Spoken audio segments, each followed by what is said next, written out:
I made the decision to visit my husband's mistress in the hospital. Not to scream, not to fight, but to understand.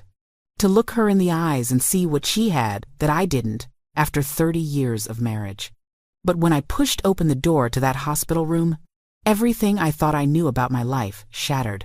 The bag slipped from my trembling hands, and the sound echoed down the corridor like a gunshot.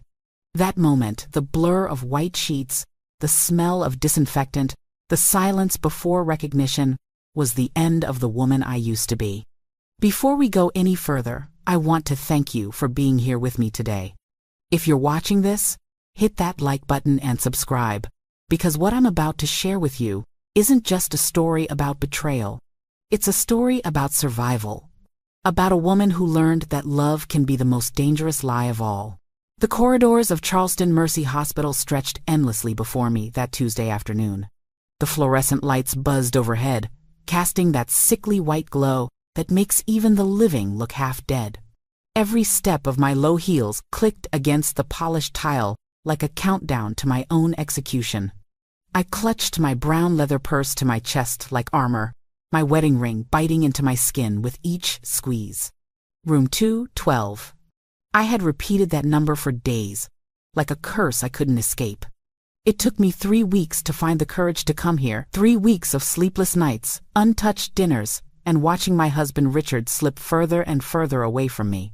Every lie he told built another wall between us, until I could no longer see the man I had loved since I was 26. I stopped outside the door. Riley Harper, 29 years old. That was all I knew about her, the woman who had been sharing my husband's life. 29. She wasn't even born when I met Richard. I was already paying his rent, sewing his torn suits, and helping him chase dreams that eventually became our reality. My hands shook as I reached for the handle. Through the small glass window I could see the edge of a hospital bed, the pale green curtain drawn halfway. I had rehearsed this moment so many times at home, how I'd walk in with dignity, look her straight in the eye, and ask one question: was he worth destroying a family for? I took a slow breath, steady, clinical, like I used to when comforting patients before surgery. You've seen worse, Laura, I told myself. You've faced loss, pain, death. You can face this. But none of my 30 years as a nurse prepared me for what I saw when I opened that door. The afternoon sunlight poured through the window, wrapping the room in a soft golden haze. And there, sitting on the edge of the bed, was Richard. My husband, the same man who had kissed me on the cheek that morning and said he had a client meeting. He was holding a spoon, feeding applesauce to the young woman lying against the pillows. It wasn't the feeding that broke me. It was the tenderness. The way he dabbed the corner of her mouth with a napkin. The way his voice softened as he whispered something that made her smile. It was the look, the same look he used to give me when I was sick. The same gentle devotion he'd once saved for me alone. And there, glinting under the hospital light, was the watch. The silver anniversary watch I'd spent 3 months saving for, working double shifts, skipping lunches, just to surprise him on our 30th anniversary. The back of it engraved, "Forever yours, Laura." He wore it now while feeding another woman. Riley wasn't what I expected. She wasn't glamorous or seductive. She looked fragile, her hair pulled back, her skin pale against the white sheets. She looked like someone I might have cared for, once someone's daughter, someone's patient.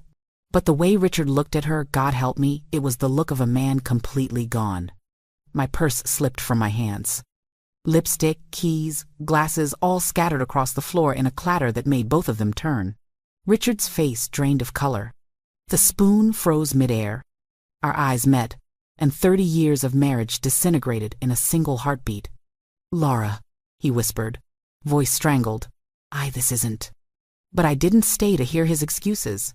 I stumbled backward, fumbling for the doorframe, breath catching in my throat. The antiseptic smell burned my nose. The lights were too bright, the air too thin. I ran. Down the hallway, past the nurse's station, past the visitors carrying flowers and balloons. I ran until I reached the parking lot. Only when I was inside my car did I finally collapse, clutching the steering wheel as sobs tore through my chest. 30 years. 30 years of cooking his favorite meals, ironing his shirts, supporting his dreams, raising his children. 30 years of believing we were partners, only to find him tenderly feeding another woman like I'd never existed. But then something changed. The tears slowed. The shaking stopped. A strange, calm clarity spread through me like cold water. I'd come to the hospital to see the woman who stole my husband. Instead, I saw the truth about the man I'd married. He hadn't just broken his vows, he'd replaced me completely. And as I sat in that car, breathing in the salt air of Charleston's early evening, I made myself a promise. I would not be another woman destroyed by betrayal. I would not fade quietly into humiliation. If Richard Bennett thought he could live a double life and leave me broken behind him, he had forgotten who I was.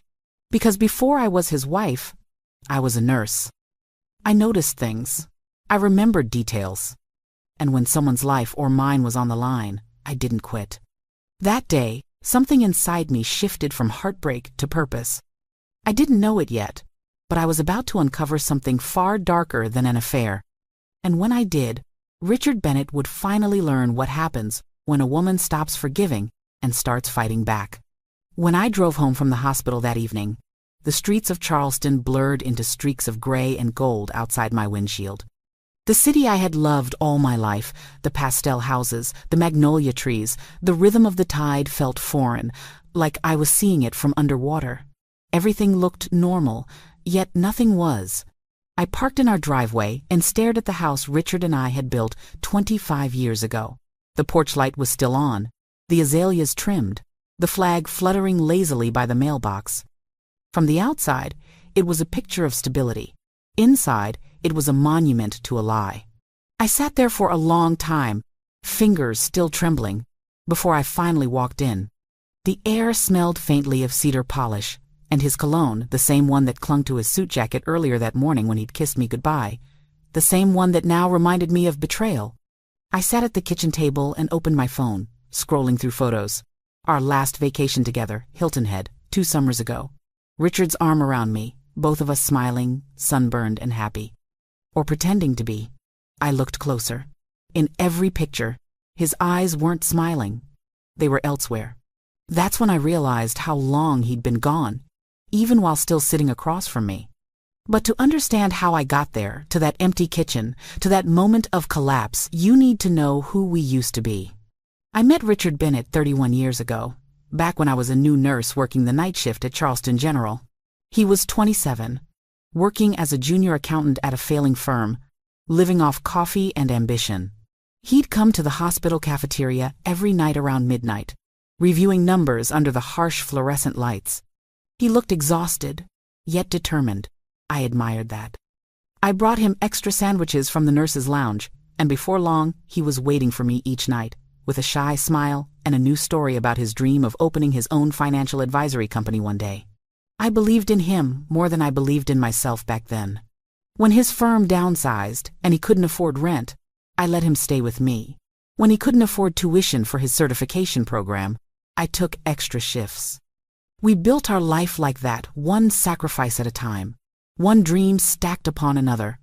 When we married, we didn't have much, just a tiny apartment near the river and matching faith that love would fix anything. For a while, it did. Years passed. His business grew. We had our children, Ethan, then Maya, and the small apartment turned into a 4-bedroom house in Mount Pleasant. He built his office downtown. I stayed at the hospital. He was charming, respected, loved by clients and neighbors. The kind of man who remembered birthdays, donated to charity, and always said the right thing. The kind of man everyone admired and I worshipped. But love, I've learned, is not destroyed by one big betrayal. It dies slowly, in whispers and late nights. The first whisper came when he changed his phone password, then the late meetings, then the new clothes, and the gym membership. I asked questions, but his answers were careful, rehearsed. "You're imagining things, Laura. Don't be dramatic. You're working too much. Go rest." Gaslighting. That word didn't exist for me back then, but that's what it was. He started keeping his phone face down during dinner, carrying it into the bathroom, deleting messages. One night, when it buzzed while he was in the shower, I glanced at the screen. Just one name, Riley. My heart stopped. I didn't open it then. Not yet. Because part of me still wanted to believe the lie more than face the truth. But the evidence kept piling up like cracks in a dam. Jewelry store receipts tucked in his suit pocket. Credit card statements showing expensive gifts. Weekends where business trips suddenly required no phone signal. I confronted him once, gently. "Are you seeing someone, Richard?" He laughed, actually laughed. "Laura, please. At our age, I'm working overtime to keep us comfortable, not chasing women. Don't turn into one of those jealous wives." The tone he used condescending, patient, as if humoring a fragile child burned itself into my memory. Still, I wanted to be wrong. I wanted to believe that the husband I'd built my life with wouldn't trade 30 years for something as cheap as lust. So I swallowed my suspicions, told myself I was being paranoid, and focused on work. Until the hospital call changed everything. The day after I saw the name Riley on his phone, Richard left for another late-night meeting. His phone charger was still on the counter. I stared at it for a full minute before curiosity or maybe self-preservation took over. I tried his passcode, our wedding anniversary. It opened. My stomach turned. Her number was saved between Mom and David. Messages filled the screen, hundreds of them. "You looked beautiful today. I'll bring soup tomorrow. Rest, my love. Soon, it'll just be us." And then, photos. Her face pale in a hospital bed, his hand in hers. That was when I saw it. A contact form. Emergency contact. Richard Bennett, fiancé. My husband wasn't just cheating. He was living a second life with a woman who believed he was single. But it didn't stop there. I dug deeper into the phone records, into our shared bank statements, transactions to a pharmacy I'd never heard of, rent payments for an address in Somerville, transfers from our joint account, large, frequent, precise. It felt like reading an obituary mine. Still, a nurse's mind is practical. When you discover a diagnosis, you don't panic, you gather evidence. So I called the hospital. "Hi, this is Laura Bennett. I'm arranging a flower delivery for a patient, Riley Harper, room 212. I just need her emergency contact name to include on the card." "Oh, that's sweet," the nurse said. "You mean Mr. Richard Bennett? Such a devoted man. He's here every day. You can tell how much he loves her." Loves her. I thanked her, hung up, and sat perfectly still for a full minute, the phone cold in my hand. 2 years, she'd said. They'd been together for 2 years. 2 years ago, our daughter graduated college. 2 years ago, Richard started traveling more. 2 years ago, I stopped recognizing my own husband. In that moment, the nurse in me, the one who'd spent decades diagnosing problems, finally diagnosed my marriage. Stage 4. Terminal. And this time, no treatment could save it. But even as my heart broke, another thought took root. Why a hospital? Why was this young woman under his name, his insurance, his care? Why was he visiting her daily?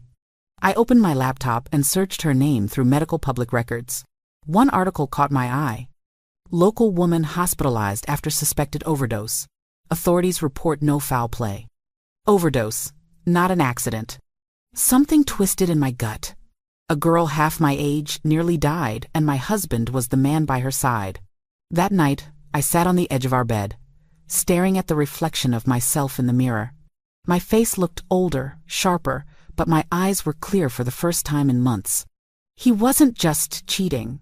He was living a lie so intricate, so dangerous, that I couldn't even see its edges yet. And I whispered to my reflection, "You've spent your life saving others, Laura. Now it's time to save yourself." I didn't know it then, but that decision to stop crying and start searching was what would save me. Because what I was about to uncover next wasn't just infidelity. It was a plan. A careful, calculated plan. And I was its target. For 2 days after that hospital discovery, I moved through my house like a ghost. I went to work, smiled at patients, charted vitals, and gave out medications, but my mind was somewhere else. replaying every detail of the life I thought I understood. The bed we once shared, the dinners he skipped, the money that had quietly vanished. It wasn't just betrayal anymore. It was strategy. Cold, deliberate, and terrifyingly organized. I needed help, and I knew exactly who to call. Her name was Caroline Shaw, my oldest friend, my college roommate before our lives drifted apart. While I chose nursing, Caroline chose law enforcement. After retiring from the Charleston Police Department, she'd opened her own private investigation agency. If anyone could uncover what Richard was really hiding, it was her. When I showed up at her small office downtown, Caroline took one look at me and said, "You found something, didn't you?" I nodded, setting a stack of papers on her desk, bank statements, receipts, and copies of the hospital records I'd pulled using my credentials. Caroline flipped through them, her expression darkening. "This isn't just cheating, Laura," she murmured. "He's diverting money, changing accounts, setting up a second address under his name. How long's it been going on?" 2 years, I said quietly. "But that's not all. The woman, Riley, she didn't have a car accident. It was an overdose, a suicide attempt. And Richard's listed as her fiancé, her emergency contact, and her medical proxy." Caroline leaned back in her chair, her instincts instantly on alert. Medical proxy? That gives him the right to make health decisions for her. Why would he need that? I stared down at my hands, twisting my wedding ring around my finger. "I don't know, but I think whatever this is, it's not just about her. I think it's about me." Caroline didn't laugh or dismiss it. Instead, she turned to her computer and began typing, her detective's focus sharp and methodical. Within an hour, she'd found the lease for an apartment in Somerville, 2 bedrooms, 1 balcony, 1 secret life. Both names were listed, Richard Bennett and Riley Harper. The lease began 23 months ago, and the payments came directly from our joint account. My chest tightened as she did the math out loud. 23 months at $2,200 a month. That's over 50 grand, Laura, from your savings.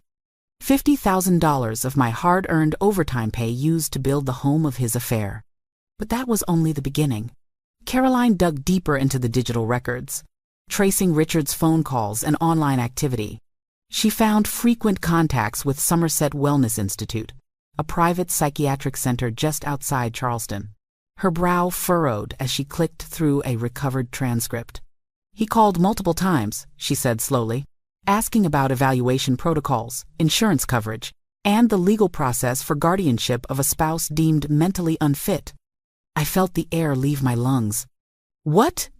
Caroline looked up at me, her voice calm but grim. "He's been preparing documents to claim that you're unstable. If a court believes that, he could gain control of your finances and medical decisions." I stared at her, the words barely registering. "That can't be possible." She sighed. "It's rare, but it's legal. If he gets a doctor to claim you're emotionally volatile or showing signs of early cognitive decline, he could petition for limited guardianship, especially if he has a concerned fiancé supporting his story." I pressed a hand to my chest, trying to steady my breathing. "You think he's—" "Yes," Caroline said firmly. "He's setting you up, Laura."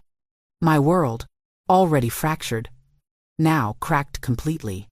The man I'd loved for 30 years wasn't just lying. He was orchestrating my destruction, one quiet signature at a time. But Caroline wasn't finished. She opened another file. "I also found these. Payments to the same psychiatric center, labeled Special Therapy Consultation and Extended Care Evaluation. Over $15,000 total, all from your shared account." She turned the laptop toward me, revealing the notes from the financial department. Client requested guidance for 2 related cases. 1 patient under treatment, 1 spouse showing emotional instability following marital strain. 2 related cases.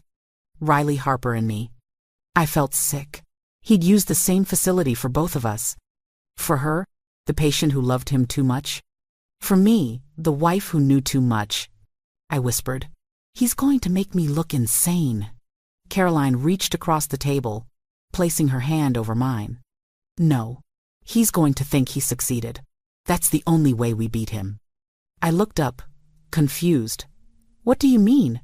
"You're going to give him exactly what he wants, a vulnerable wife who's too broken to see what's happening. You'll step out of the house, tell him you need time to think, make him believe you're falling apart. Then we install cameras. We document everything. We let him hang himself with his own arrogance." Her eyes gleamed with determination. "He thinks he's untouchable because he's careful, but careful men always slip when they think they've already won." That night, I couldn't sleep. I sat in my dark living room, surrounded by memories that now felt like evidence. His voice on old voicemails, his handwriting on anniversary cards, his laugh echoing faintly from the past. I thought about the younger version of myself, who used to wait by the window for him to come home. I thought about the nurse who stayed calm under pressure, who handled crises every day. And I thought about the woman I was about to become, one who would stop pretending she didn't see the truth. By morning, the plan was in motion. Caroline arrived with small cameras, disguised as picture frames, clocks, and air fresheners. We placed them in every key room: living room, bedroom, kitchen, and hallway. Each one was synced to a private cloud account that only we could access. When we finished, Caroline stood back, studying the room. "From this point on," she said, "you act like you're emotionally done. Tell him you need time. Move in with me for a while. Once you're gone, he'll think he's free to move her in. And that's when we'll catch him." I took a deep breath and nodded. "What if he finds out?" Caroline smiled faintly. "Then he'll find out what it feels like to underestimate the wrong woman." That evening, I played my part. When Richard came home, I sat at the kitchen table with a cup of untouched tea and said softly, "We need some space, Richard. I need to think." He blinked, pretending to be concerned but barely hiding the relief in his eyes. "Maybe that's for the best," he said. "You can stay with your sister for a while, clear your head."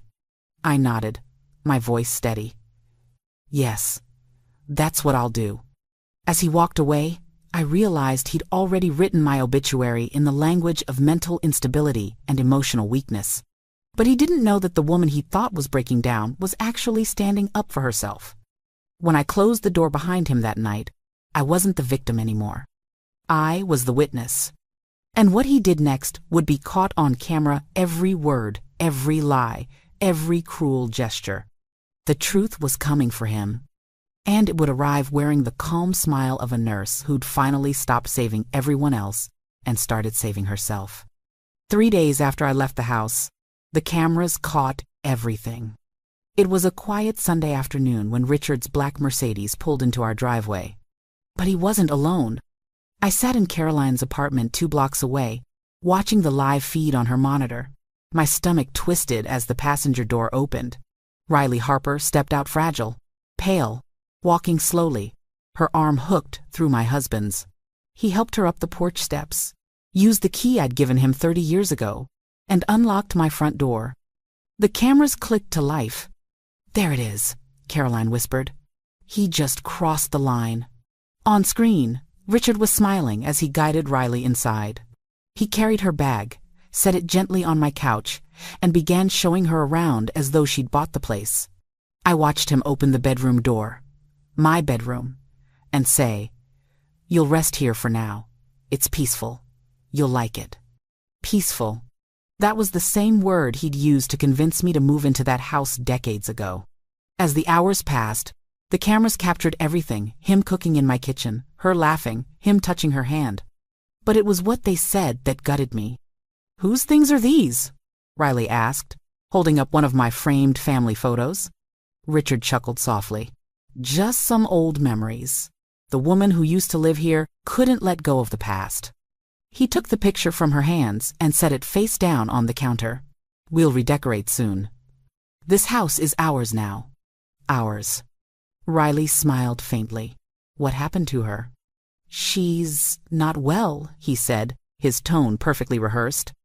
"The stress, the loneliness. She's been having trouble separating fantasy from reality. I had to let her go stay with family for her own good." I gripped the armrest of my chair, every muscle in my body trembling with fury. He wasn't just cheating. He was erasing me. and I wasn't going to let him finish the job. By the third day, we had enough footage to bury him in court. But Caroline wanted more. "He's a public man," she said. "He hides behind charm and reputation. You want justice? We give him an audience." That's how the idea of the Dinner of Reckoning was born. I called Richard that Thursday, my voice fragile and apologetic. "Richard, I've been thinking," I said softly. "Maybe we shouldn't just end things quietly. We owe it to our families to explain what's happening. Could you come for dinner Saturday? Just a few people, your parents, our kids, some close friends." There was a pause. Then, the voice of a man who thought he'd already won. "That's very mature of you, Laura. Yes, I think that's a good idea." "Good," I whispered. "I'll cook one last time, like old times." He had no idea that Caroline had already contacted everyone on the guest list. His law partner, his parents, our children Ethan and Maya, and a few neighbors who admired him.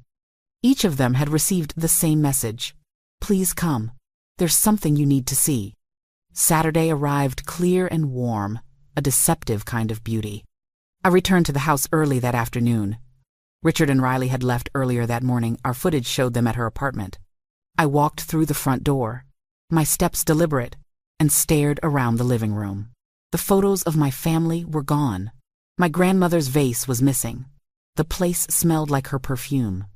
Caroline arrived an hour later with a laptop and small speakers. "Everything's ready," she said. "Once he's seated, you take control. No anger, no tears, just truth." By 6 o'clock, the guests began to arrive. Richard's parents were first. His mother hugged me awkwardly, whispering, "I'm so sorry, dear.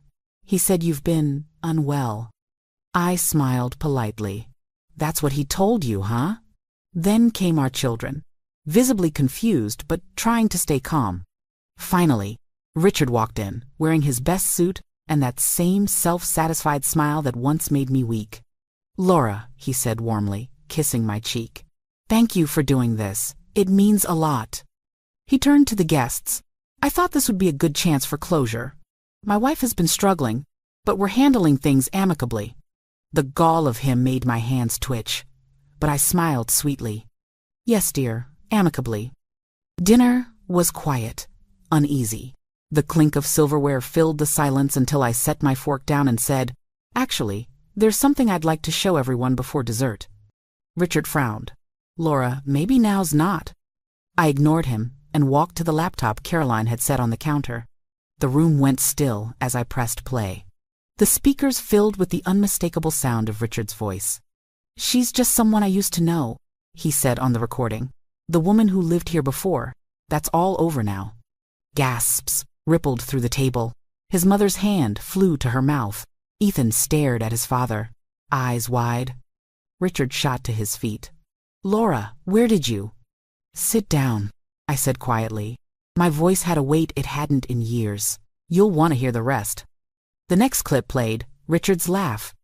"She got old. Some people just stopped being interesting." Every word echoed like a hammer against the perfect image he'd built. Caroline stepped forward, placing a stack of documents on the table. For those of you who don't know me, I'm Caroline Shaw, a licensed private investigator. Mrs. Bennett hired me after discovering her husband was misusing joint funds and preparing fraudulent legal documents. She laid out bank statements, receipts, and psychiatric reports. Mr. Bennett has been paying for private medical treatment for a woman named Riley Harper, using Laura's money. Simultaneously, he contacted the Somerset Wellness Institute to inquire about declaring Laura mentally unfit in order to seize full financial control.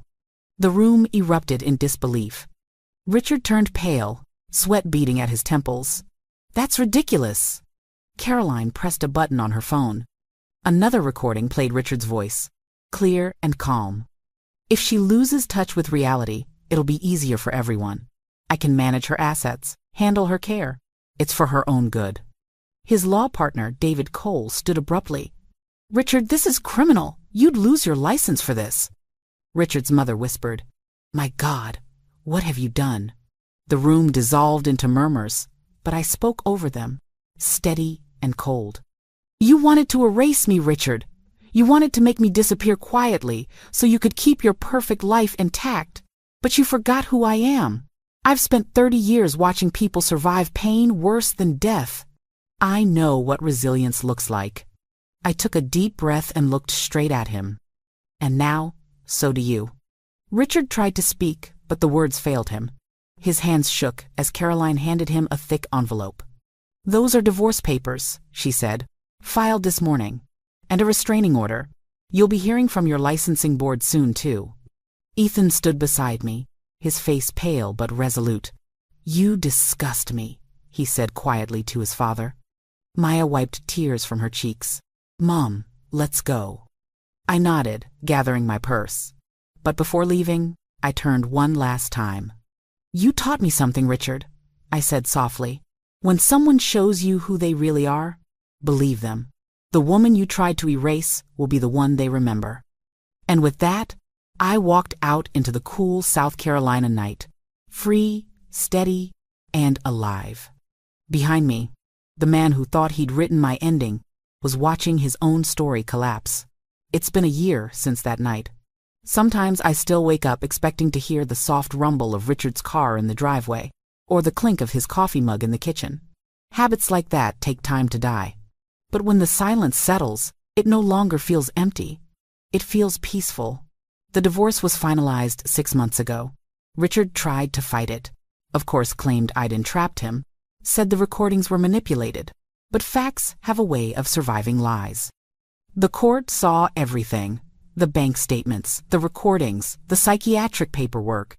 His reputation collapsed faster than even Caroline predicted. He lost his license, his firm, and the respect of every person who once believed in him. He walked out of that courtroom stripped of everything he'd built, with my help, and for the first time in my life, I didn't feel pity. I felt closure.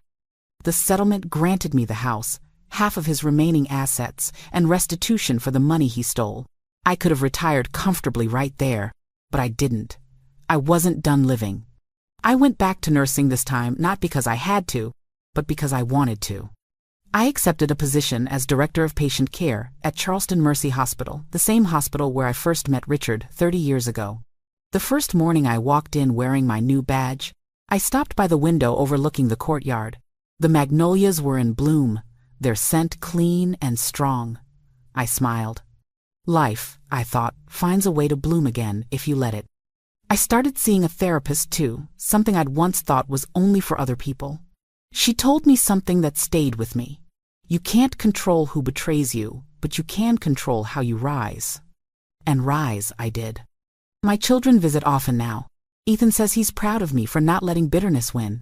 Maya told me she's learned more about strength from watching me rebuild than she ever did from any advice I gave her. As for Riley, she reached out through her counselor months after the trial. She apologized, said she never knew about me, that Richard told her we were divorced years ago. I believed her. She was young, lost, and broken in her own way. I forgave her, not for her sake, but for mine. Because healing isn't about getting even, it's about getting free. Now, in this new chapter of my life, my mornings are quiet. I drink my coffee by the window, sunlight spilling over the table. No lies, no pretending, just me. And if there's one thing I want anyone listening to this story to remember, it's this. If your heart ever whispers that something is wrong, listen. Don't excuse the silences, the secrets, the late-night lies. Peace built on denial isn't peace, it's poison. Real love doesn't demand blindness. Real love doesn't shrink you. And real healing begins the moment you stop waiting for someone else to save you and choose to save yourself instead. Thank you for listening to my story. Wherever you're hearing this from, I hope it reaches the part of you that's ready to wake up. Because I promise you, life after betrayal doesn't just exist. It shines.